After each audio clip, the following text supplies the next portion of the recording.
મુખ્ય આરોપીની ધરપકડ 2 દિવસ પહેલા થયેલી અને તેમને નામદાર કોર્ટ સમક્ષ રજૂ કરતા નામદાર કોર્ટે 2 દિવસના રિમાન્ડ મંજૂર કરેલા. 2 દિવસના રિમાન્ડ દરમિયાન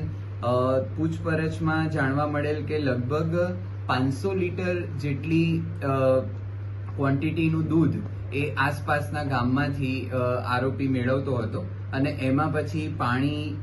way powder, SMP powder, caustic soda, palmolein, soybean oil વગેરે જેવા અલગ અલગ પદાર્થો ભેળવી અને ક્વોન્ટિટી વધારી એટલે કે લગભગ 1700 થી 2000 લીટર જેટલું દૂધ એમાંથી બનાવતા હતા અને આસપાસના ગામોમાં એ દૂધનું વેચાણ કરિયાણાની દુકાનો પર પણ પોતે પેકિંગ કરીને દૂધ અને છાશ એ બંને આપવામાં આવતું હતું. બીજા શહેરોની વાત કરીએ તો પ્રાંતિજ છે, મોયત છે, તલોદ, અમદાવાદ શહેર, માણસા, મોડાસા, વડાગામ ખાતે અલગ અલગ જગ્યાઓએ